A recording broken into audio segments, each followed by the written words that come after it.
Olá, sejam muito bem-vindos ao quadro Sketch, onde emprestamos as nossas vozes aos professores. Hoje teremos a participação do professor doutor Emerson de Pietri. Emerson coordenou os projetos de pesquisa Norma e Heterogeneidade Linguística, a função da escrita na escolarização pública democratizada, que objetiva descrever os contextos de uso, categorizar as práticas sociais e caracterizar as funções desempenhadas pela escrita e pelo ensino de escrita para o tratamento da heterogeneidade linguística nos anos iniciais da escolarização básica pública democratizada constituída no Brasil recente. E a constituição da língua portuguesa em objeto de pesquisa de ensino no Brasil, a interface entre os estudos linguísticos e as propostas curriculares para o ensino de língua materna, em que se propõe a investigação sobre as relações estabelecidas entre as instâncias acadêmicas responsáveis pelo trabalho de produção de conhecimentos sobre linguagem e aquelas que se responsabilizam pela apropriação e circulação desses conhecimentos com objetivos pedagógicos, como órgãos oficiais responsáveis pelo ensino, instituições responsáveis pela formação de professores ou autores e editores de material didático. De suas publicações, destacaremos os artigos em que é o autor, o ensino de português no Brasil, as desigualdades da distribuição linguística, no qual questionam-se com base em proposições mais recentemente elaboradas sobre a distribuição dos bens linguísticos no Brasil e observando-se as rupturas, dispersões, retrocessos e desigualdades que se reproduzem historicamente no país, concepções de ensino de língua portuguesa de caráter linear ou progressivo, que se desenvolveria no interior de uma unidade linguística entre as variedades linguísticas que a compõem. A constituição dos discursos sobre ensino de língua portuguesa nas décadas de 1980 e 1990, em que se analisam os processos de redefinição dos conceitos de atividade linguística e de atividade epilinguística, em documentos de orientação curricular para o ensino de língua portuguesa publicados no período mencionado, em função dos diferentes modos como é concebida a relação entre ensino de língua portuguesa e as condições de produção de linguagem na escola. E 2 modos de tratamento da heterogeneidade linguística no Brasil em documentos de referência curricular, cujos documentos que compõem o corpus foram produzidos e publicados em momentos distintos da história recente do país, nas décadas de 1980 e 1990, e são representativos de formações discursivas concorrentes em suas bases sociais, econômicas, políticas e ideológicas.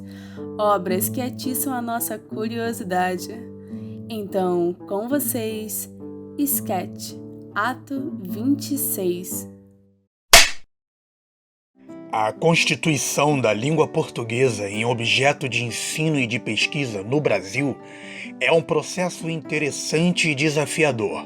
dada sua complexidade que interrelaciona conhecimentos linguísticos, textuais, discursivos, mas também condições sociais, políticas e econômicas extremas. O país se reconfigurou em menos de 100 anos, de eminentemente rural em prevalentemente urbano, num processo em que as desigualdades socioeconômicas se intensificaram, aumentando as distâncias entre as classes sociais e determinando estruturalmente a exclusão da parte majoritária da população. Nas últimas décadas do século XX, ampliou-se a oferta de escolarização básica, o que possibilitou que chegassem à escola grandes contingentes da população que até então não tinham tido acesso à educação formal, parte de um projeto desenvolvimentista malogrado. Produziram-se conflitos entre a língua dos alunos recém-chegados e a língua da escola.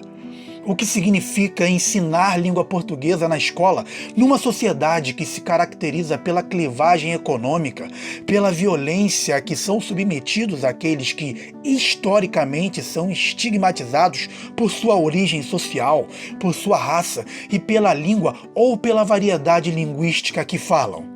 O que significa ensinar língua portuguesa num país que se caracteriza historicamente pelo extermínio de povos, culturas e línguas? Num país em que a língua portuguesa e seus usos legitimados são acessíveis apenas a terça parte da população, quando muito, e ainda conforme uma distribuição também desigual. Com o objetivo de contribuir para transformar essa realidade, venho me dedicando em minha pesquisa a compreender como se constitui esse processo histórico. Pensar o que seja a língua portuguesa no Brasil e os modos como seu ensino se realiza impõe previamente a definição de um posicionamento ético e político contra as desigualdades que estruturam historicamente a realidade brasileira. Agradecemos imensamente ao professor Emerson de Pietri por confiar a nós sua voz, o Com a Palavra Linguística feito por causa e para causa de professores e alunos. Fim do ato 26.